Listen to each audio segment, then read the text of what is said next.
the truth. You can't handle the truth.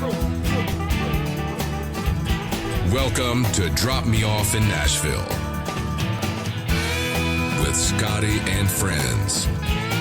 Good morning, good afternoon, good evening, wherever you are in the world. Hey, listen, welcome to Drop Me Off in Nashville.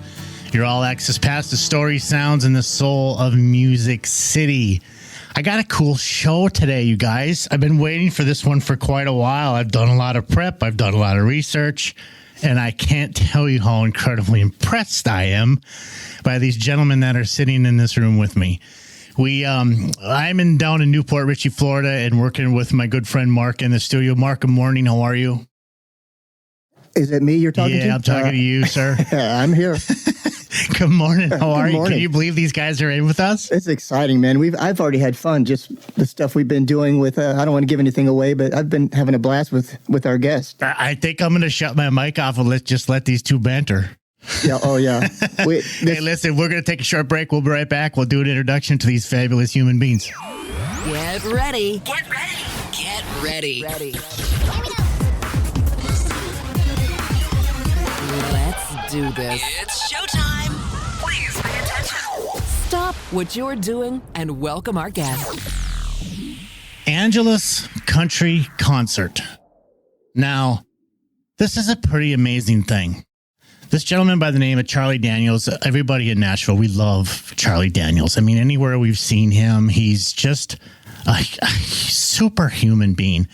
And he would come down to Newport Richey. We had Johnny and June Carter Cash come to Newport Richey. And then when they do come down here, they meet people like this gentleman by the name of Steve Booth. Steve Booth, welcome to my show, sir. Thank you very much, Scott. I can't tell you how much I appreciate your time and coming in. I really, I'm honored by it. Thank you. My pleasure. You know, the not because you're friends with Johnny and Charlie Daniels, that's cool for sure. But because of what you were a part of, this Angelus Country Concert. Can you kind of tell me a little bit about that? Before we get started, let me interrupt one more second. I'm sorry, but we also have a guest with us by the name of Mark George. Mark, you're good friends with Steve, correct? I am. So between the two of you guys, I'm probably going to hear some stuff. Yes. So he's a consummate gentleman, but yes, you're going to hear things. Well, Steve, if you could tell me a little bit about this country concert series that Charlie Daniels did for the kids, man, I'd love to hear all about it. Well, the Angelus is a home for disabled individuals. They're all wheelchair bound, and most of them were cerebral palsied. Many of them have been with us for quite some time when they were kids, and now they're adults and they're still living with us. It's a series of group homes on 17 acres up north of here in Hudson. And we have 5 or 6 of the individuals living in each one of the houses. And Charlie got introduced to us about 32 years ago, wow, something like that. And he was down here on a paid performance. And one of our persons involved in the Angelus was working with Charlie at that paid gig that he had, and talked to him a little bit about Charlie's charitable endeavors. And he then told Charlie about the Angelus, and Charlie says, well, I'd like to go see it. He came out, and then he set up, our committee chairman set up this country concert and a golf tournament, etc., and Charlie came down, wow, and performed. And no charge, I bet. No charge.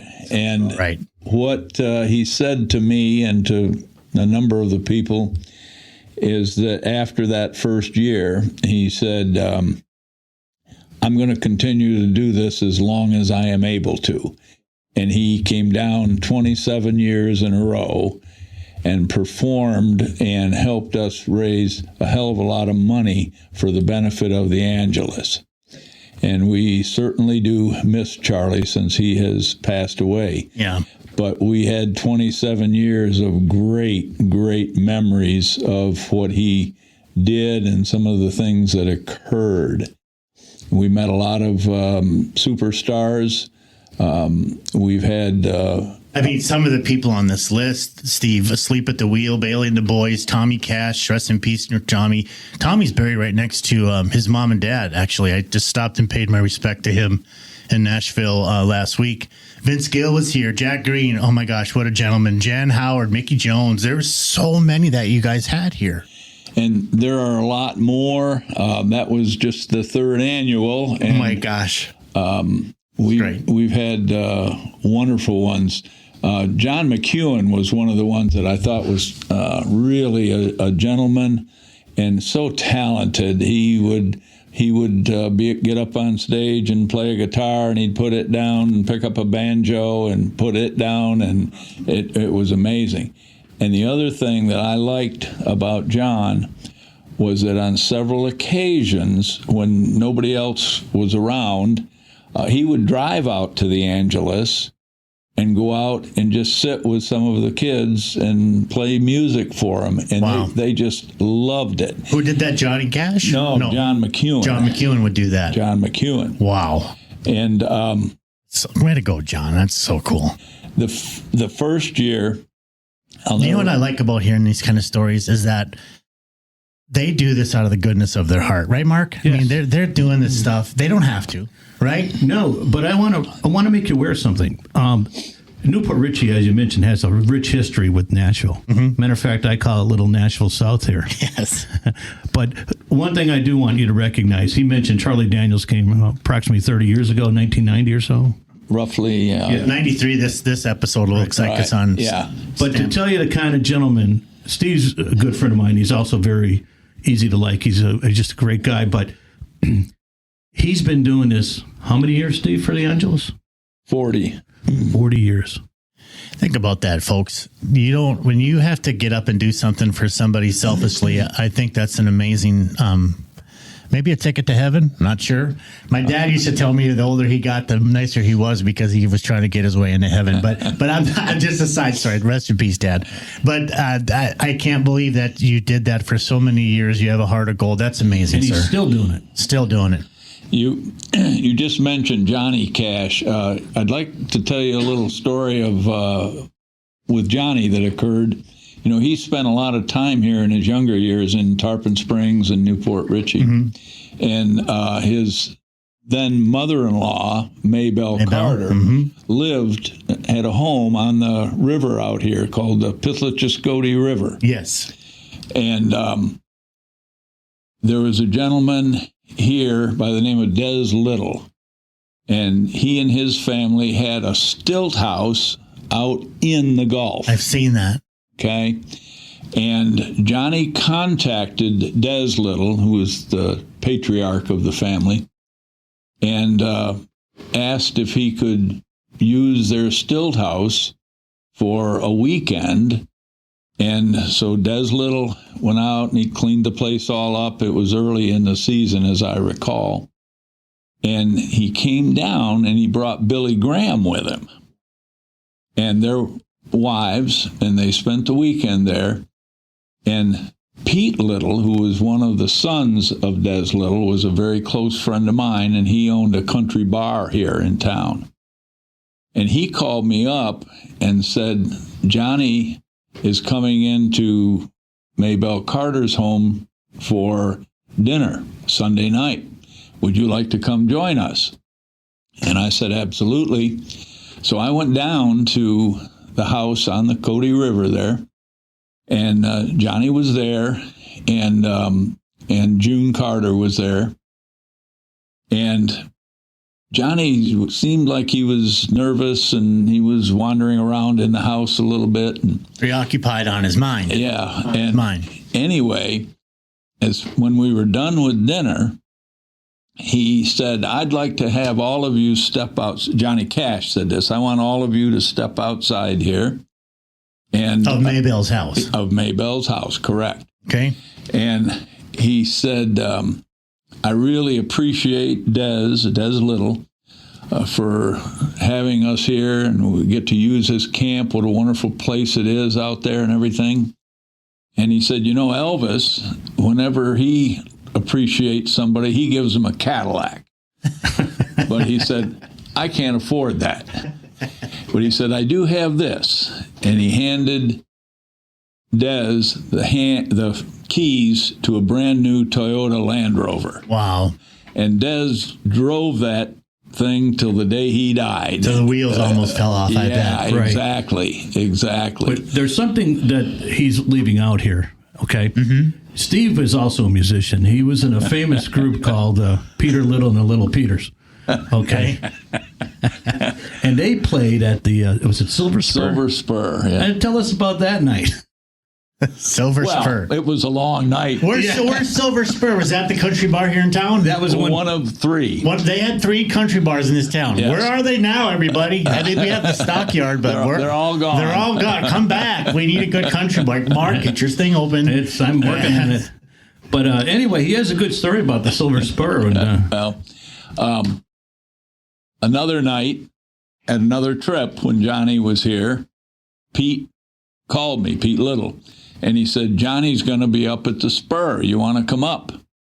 So I went up to the Silver Spur, and we sat in the back. Johnny was back there with us, and probably 8 or 10 people sitting at the table.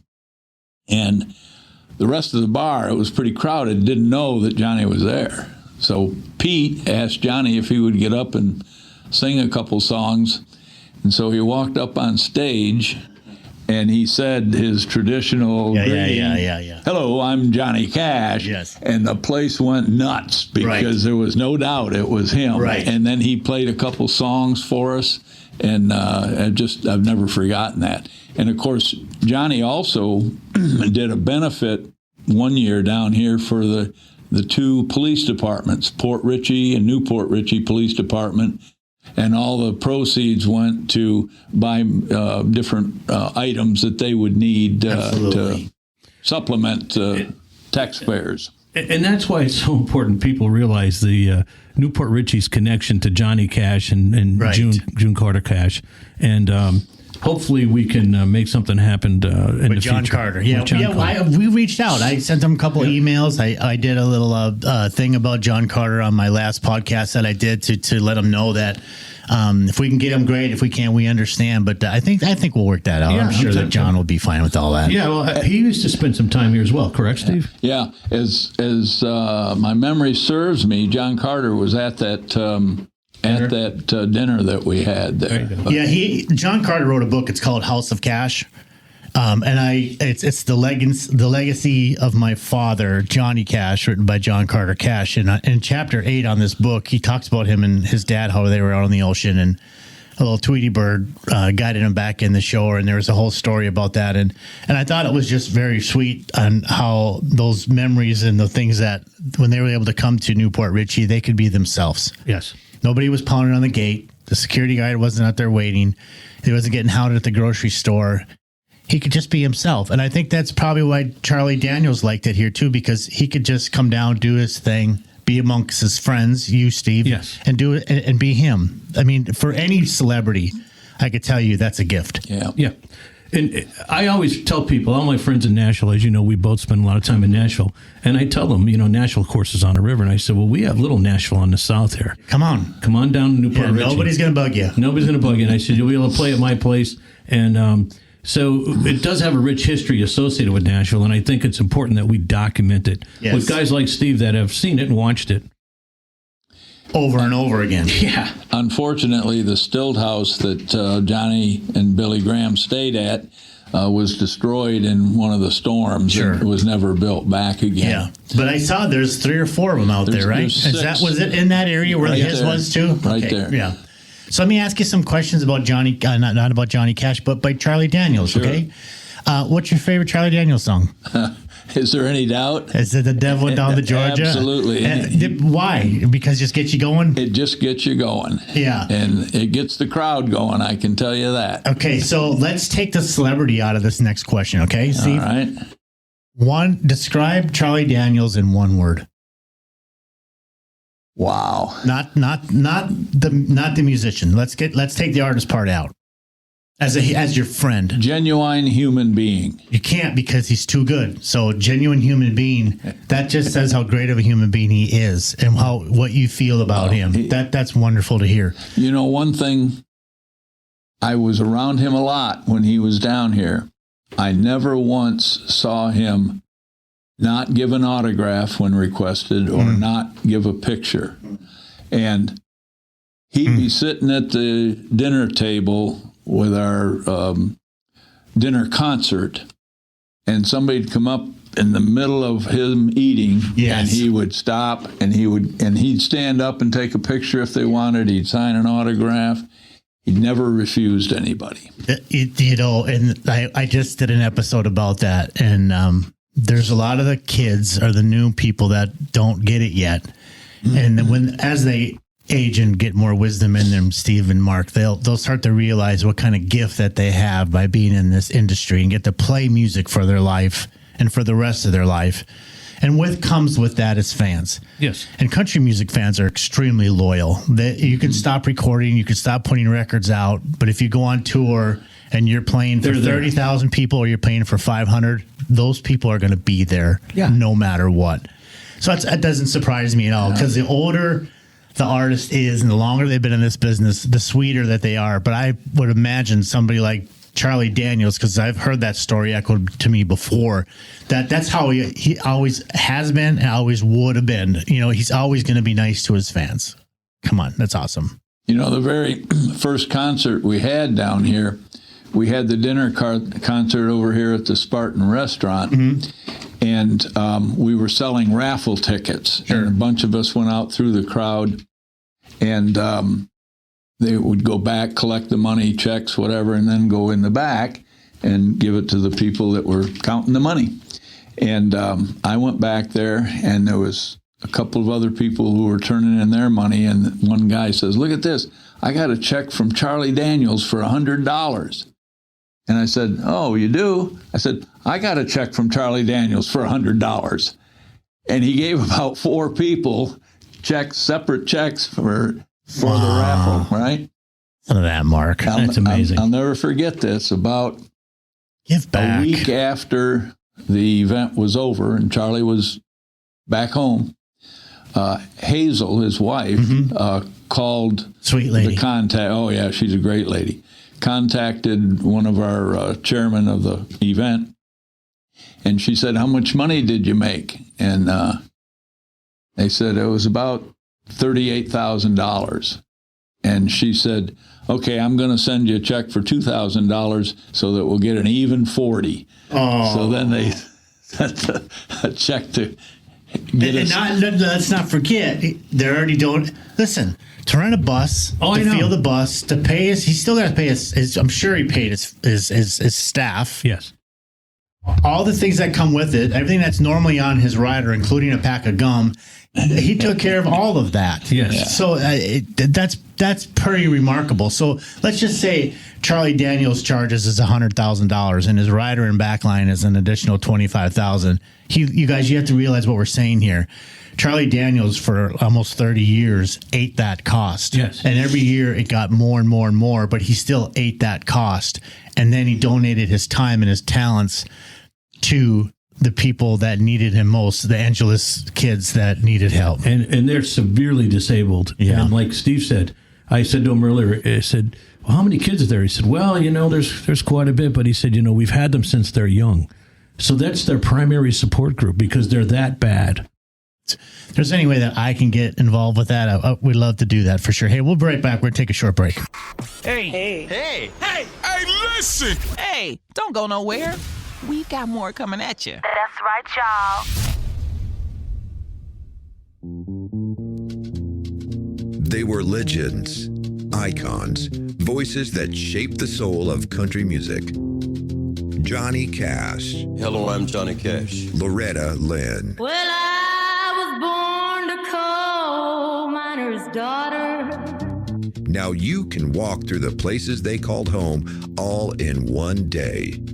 Just outside of Nashville, explore Hideaway Farm, the private cabin retreat where Johnny Cash found peace, prayed, and played for friends.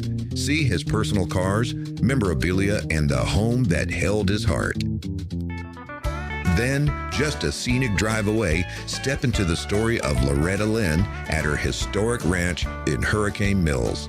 Tour her beautiful home, visit her museum, and stand in the footsteps of country royalty.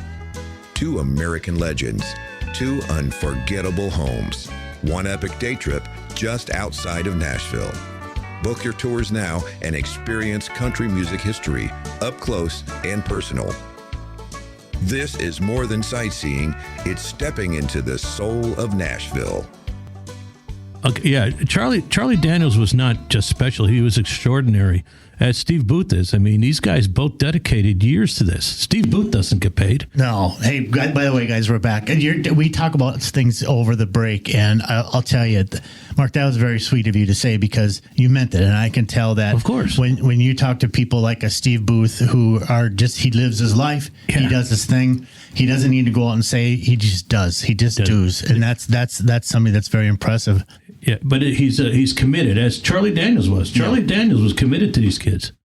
You know, to find somebody to pick up the torch, maybe somebody a stature of maybe a Vince Gill and Amy Grant. Those people have hearts of gold like that as well. Vince Gill played this event. No surprise. That doesn't shock me at all. He played it with Charlie Daniels. Steve, what did you think of Vince? I mean, he was a great human. He was great, and the story that I remember was it was an after dinner get-together, and the celebrities would come to a room and just sit around, and a lot of picking went on and everything. And Vince Gill got up there and started strumming his guitar, and this little 9-year-old girl came up there close to him, and he picked her up and sat him on his lap and sang to her. And that just always impressed me, and I remembered it. His daughter's name, I think, is Jenny, and I bet he did that so many times before because Jenny's out doing it too, and she's a great entertainer and a good singer, and I hope that she can find her space in country music because we need people like her. Well, I'm sure if that apple doesn't fall far from the tree, Vince is a unique talent, as you know. Right. Great guitar player and great singer. I was at the Ryman backstage, and it was him and Loretta Lynn. It's the evening that I got to spend quite a while in Loretta's dressing room with her before the show.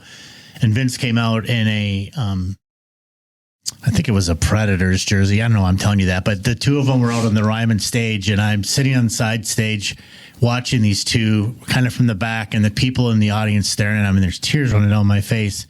And Pete Fisher, who was a GM there, come up next to me and slapped me on the back. And I said, it's a pretty special moment to see something like this. And Loretta Lynn, I mean, she was in this beautiful brown gown. It looked like the thing cost $10,000. And she was dressed to the hilt because she always honored the Ryman. I mean, that's just who she was. And Vince was sitting there playing with her. And I think he was just as in awe because it was Loretta Lynn and what her story was. But I love hearing stories about these older country folks. So when you were hanging out with Charlie Daniels, it wasn't Charlie Daniels, the superstar. It was Charlie Daniels, my friend. Absolutely. So would he come to the house? Would you go to the bus? Would you guys go to dinner? I went to the bus a couple of times.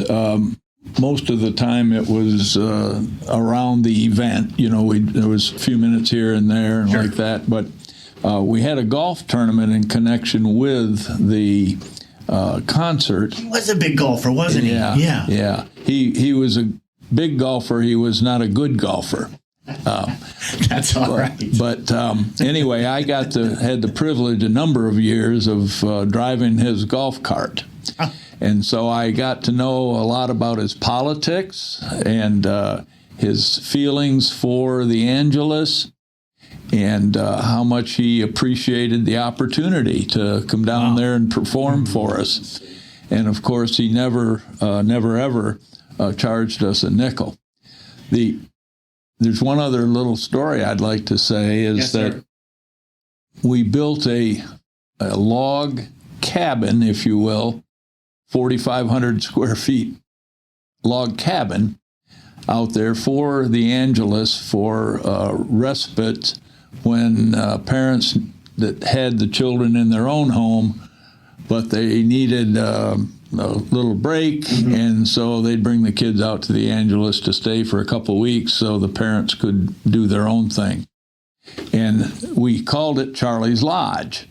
And, of course, Charlie knew we were building it, but he had never seen it until he came down for the concert. And we were planning on dedicating it that first day that he was here. So this is, the setting is a wooded area, and there's a windy road that brings you to the cabin.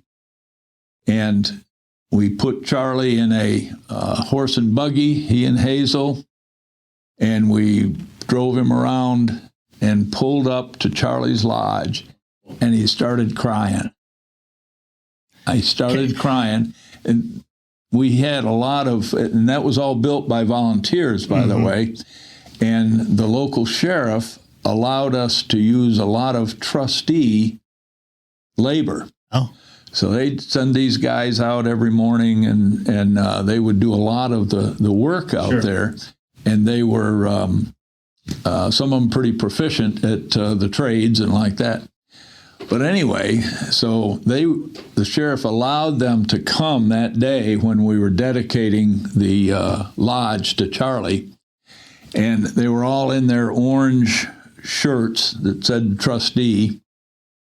And so the sheriff then presented Charlie with one of those shirts, and he just put it right on and wore it the rest of the day. That was just Charlie. He was just. I'm one of you. Absolutely. Yeah. So here's the weird part. He has a cabin just like that in Nashville. Really? I wonder if that his place, the log cabin, his office was built in Nashville, and then he didn't know that you guys are doing it here, and it would happen to be a log cabin, probably similar, and that's God. That's how God works in my mind.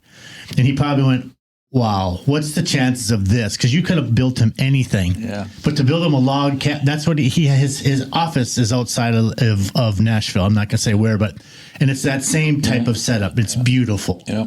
Well, don't forget, Steve plays this off like he's nonchalant, but he was a good enough friend to get a personal hat from Charlie Daniels. You guys brought that in. Yeah, that was, and the bow was all like just how whenever Charlie plays it, he tears that bow up. And I will tell you, the people will see that on the website, but he was special here, as Johnny and June were. And I think we have to take this time to thank Steve, too, because he's been there for a long time. Yeah, there's no doubt about it. I mean, what you've done and put together for these children, and the thousands and thousands of dollars that you've done, it's pretty awesome. You know, the real heroes are the staff members who work with these kids every day. That's right. Because remember that a lot of them have G tubes is the only way that they're fed. Yep. Some of them are spastic and throw their arms every which way. We've had a broken jaw of one of the staff members and like that. And the ones that are out there are so dedicated to these kids, and they have to change the diaper on grown men and women. And it's just, it's a very, very difficult job. They're the real heroes. And Charlie always acknowledged them. Well, sure. Yeah. That's just because you're so humble, too. But you're right. Those are the heroes. My next-door neighbor takes care of autism kids, and I tell her all the time that you're a hero. That's what you are. But Charlie Daniels was in a position to assist in the funding of that so they can pay those attendants. And so were you, Steve. And that's a big player, too, whether they like to acknowledge it or not. They are players. Was Johnny a big joke teller? Charlie, did he tell you a lot of jokes? Because every musician seems to have all the best jokes. I'm an attorney. And he always wanted to tell me a lawyer joke. And they always had one. Sorry to ruin the interview on you guys. He's an attorney. So I was in the studio last week in Nashville, and while we're doing mic checks and the guys are getting their instruments ready, we all have headphones on. There's 7 grown men in there. And each one of them have a better story or cracking a joke about the next guy or picking on somebody or teasing someone. Yeah. It's so funny how all musicians always have the best jokes and they know what to say. Well, I have to put a disclaimer on this whole thing while we're here. Mark, you can't cut this out, all right? But this is for Bob Bell and the other folks at breakfast. I am still the smartest guy at the table. It isn't Steve. And I'm also the smartest guy on the mic. Scott. Gentlemen, you want me to fire him? I will. I do want to tell you the story about the hat. Please. One of the years, I forget which it was, we had discussed sending our founder, Pauline Shaver, and her husband on a cruise. And so we wouldn't use Angelus money for that. Sure. We had Charlie, when he was up on stage, tell the audience that we're going to pass the hat so that we can send them on this cruise. And I said, I was right in the front there of the stage, and I said, Charlie, we don't have a hat. And he said, here, use mine. And so he took the hat off, and that's what they passed around, raised several $1,000s out of that audience. And so he was still performing while they were passing the hat. And they brought the hat up front, and I had it with, after the money had been taken out of it, they gave me the hat. And Charlie finished his song, and I just stood up and I said, Charlie, here's your hat. And he took it, and he said, here, Steve, you keep it, and put it on my head. What a great gesture. So let me ask you this, because this is always weird for me. I have a lot of celebrity friends, and I sometimes I go, I want to ask for an autograph, but I'm your buddy and I don't want you to think I'm a dummy. Did you say, but then when I did get the courage and get it, I was so happy that I did because they made their mark on the world. Did he offer to sign the hat, or did you ask him to sign the hat, or how did that go? Do you remember how that went down? As I recall, he said, do you want me to autograph this? And I said, certainly. Yes. And did you notice in the hat band, it said, this hat especially made for Charlie Daniels? Yeah, that looks like somebody got, he's got his own manufacturer. Yeah, he did, in Colorado. The hat looked so much bigger when it was on him, but when I was holding it today and looking at it, number one, I was scared to touch the felt on it because I didn't want my hands to be, so I was worried about that. So I was very careful, but I just think that when you're friends with a celebrity or somebody who is in the public eye, there's that fine line of we're friends, so we're good. But at the same time, you did make your mark on the world, ma'am, or sir. You know, if I would like to have something in my memorabilia about you because you are very special to a lot of people. Yeah, and he was special to this area and to the kids at Angelus. Yeah, I think that's what's the coolest thing about it is moving down here to Port Richey. And I tell you, my wife and I were on the verge of buying a house back in Tennessee, maybe keeping this one for the summertime or the wintertime. And then Mark came along, which has been great. And then to get to meet people like you, Steve, is nothing but a gift. And I mean that. Sir, thank you for doing what you're doing today. And we're going to take a short break, and we'll be right back, okay? 3. Your guitar isn't just an instrument, it's your voice, your soul, your weapon. So don't let it dull out. Bring it to life with Doc Simon's Miracle Guitar Polish, the premium 4-ounce organic formula that restores, protects, and ignites your finish with a stage-ready shine. Safe for every guitar finish and fine wooden instrument. Zero junk, all tone. Whether you're shredding solos or strumming stories, this polish delivers pro-level results every time. Make your guitar look as good as it sounds. Doc Simon's Miracle Guitar Polish. Your secret weapon for shine, tone, and total respect. Get yours now at SlamoCustomGuitars.com.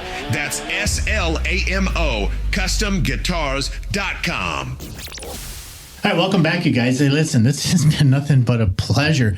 We're sitting here talking about the Angelus country concerts that Charlie Daniels used to do with all these celebrities that would come down and help and donate their time, and just a wonderful gift to children. Steve, could you talk just a little bit more about that charitable event and what it really means and how people can get involved? Well, you can go on the Angelus website, which is Angelus, ANGELUS.com, and you can read all about the Angelus and the various events that we have, fundraisers. And, you know, as you all know, Charlie passed away several years ago, and unfortunately, the country concert has somewhat gone by the wayside. We have tried other attempts to get some people in that would help us. And the two particular groups that have always been very loyal to the Angelus is Confederate Railroad and the Marshall Tucker Band. They have performed a number of years, but since Charlie died, we don't have any replacement. Sure. And we could sure use a replacement. Okay, Nashville folks, we need a leader. Listen now, we all know somebody that can step up. This is a really easy event. It would be near and dear, and you all know it can be a good tax write-off, so stop it. So come on down and help if you can. Listen, he said the website, theangelus.com, TheAngelus.com. Check it out, theangelus.com. Check it out, see if you can help. What else can you tell me about Charlie Daniels? I mean, I can't tell you how much he's honored in Nashville. Like if he walked into a record label today and said, "Here, I have this catalogs of songs. The Devil Went Down to Georgia." Do you think they would sign him today? Charlie was talented enough that I think he could keep up with today's country music. I think so too, and I think it would be a spin that of the generation that it's forgotten. I believe, this is just my opinion, I think that record labels are going towards more of the children and forgot about the 50, 60, and 70-year-olds because we're not so good on the internet stuff and the downloads. Right. So they gravitated towards putting songs out that all sound exactly the same with the exact same singers, shoving the same songs down your throat over and over and over and over and over and over and over and over and over and over and over and over and over again. Yeah. And when you turn on the radio, you can't tell who's who anymore. Well, that's why y'all should come to Newport Richey. That's why you should come to Port Richey. You should come to Chupacabras, okay? Down here to the Writer's Block stage and be yourself. When do you think that's going to open? January this year? I'm hoping January, yes. That's a good goal because you've made a heck of a good progress over there. Yes, since I got the permit, we've made great progress. But sometimes it takes time. Yeah, but you just made, your wife's from Tennessee. God bless her. Yeah. She's a doll. Thanks. And you just mentioned how you were thinking about it, but then you realized there's a piece of Nashville here, and Newport Richey, this beautiful little city. We have a music festival, a great one called Chasco Fiesta. We gotta get this taken care of with Johnny. Well, there's a beautiful stage there, and two guys, Chuck Gray and Gary Gann, have really worked hard to get the Chasco Fiesta. And they bring in music, quite a bit of music every year. And we're gonna reach out to those folks, and we're gonna make this happen. But this is the perfect place to honor Johnny Cash and Charlie Daniels, all these guys that have been through here many years for Angelus. I don't think a lot of people knew it. They don't know. I knew Johnny lived here by happenstance because I read John's book, and that's how I knew that Johnny had a place over there on Sunset. And I drove over there a couple of days ago to look at it. Beautiful little home. It's tucked away back. I mean, it's you couldn't ask for a better location for sure where Maybell bought that thing. Right. And people don't know his brother Tommy was part of Angelus. Tommy Cash was really nice, you guys. Yeah. Did you meet Tommy Cash? Yeah, a number of times. Yeah. He was a very, very nice man. Just the sweetest guy. And he just passed away. And like I said, he's buried right next to his mom and dad. I mean, it's his mom, dad, and him. And Johnny's 50 feet away with his wife, and he has a bunch of people with him. But anyway, I just thought the world of Tommy Cash. Your brother was but he made his own mark. It's kind of like the Loretta Lynn and Crystal Gale thing. They did their own thing and they made their mark. Yeah, and I think you'll see that with Vince Gill's daughter, too, because she's got a fabulous... Allie Colleen, too, Garth's daughter, she is doing it. Holy cow. And you know what I loved about her the most is that she didn't go, call me Allie Brooks, because of my dad. She went, no. I'm going to do this my way. Hey, don't forget about Tommy Prine, John Prine's son. He's another one doing it his way. Yeah, another one. And his dad wouldn't want it any other way. No, you got to do it your way because you're never going to copy your father or your mother. They had their style. You got to do your. That's right. Leanne Womack's daughter's out there. She just got signed to I think it was Sony. Excuse me if I'm wrong, but I just read an article, so I'm really proud of her on that one as well. Good. Awesome. So, in closing, Steve, I want to thank you for sitting down with us today and letting us see the world of Charlie Daniels through your eyes, not as icons, but as one of your friends. I think it was pretty cool that you reminded us that they're human beings first and they're celebrities second. And your time was valuable. And, sir, I want to tell you how much we appreciate you coming in. Is there any last things that you'd like to say about your friend Charlie Daniels? Just, you can't say enough good things about Charlie. And Charlie loved the Angelus. And I would hope that some of the people that hear this may share his love for the Angelus and help us, because we just don't have the revenue that we used to have as a result of the Charlie event. And we are struggling sometimes financially, and it would certainly be helpful. Very sweet. You guys do what you can. Okay, go on that website. Don't forget it's the THE Angelus ANGELUS.com.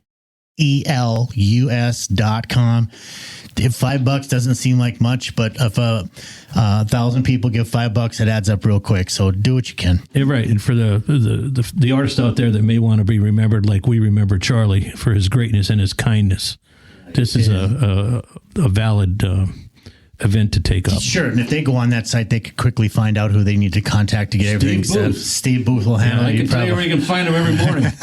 For coffee? Yeah. That's great, everybody. Hey, like and subscribe if you like what we do, because we sure appreciate you. I'll tell you this, everybody. Hang tight with us. I cannot keep up with the very, very sweet emails that we're getting and kind words. We have a lot of guests coming up. I'm already booked through January. So thank you so much for everything you guys done to support my show. And also for these kind people that take care of the people who need us most, or the unspoken heroes, and that guy sitting next to me. Thank you again so much for coming in and seeing us today. I appreciate it, Steve. Thank you. Mark, thanks for joining. Oh, appreciate it, Steve. Thanks a lot. Mark in the booth, as always, we appreciate you, sir. My pleasure. See y'all. Thanks for joining Scotty and Friends. Don't forget to like and subscribe to join the Drop Me Off in Nashville family.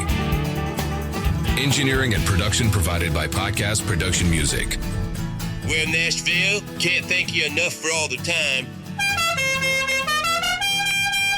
Y'all come back now. Here?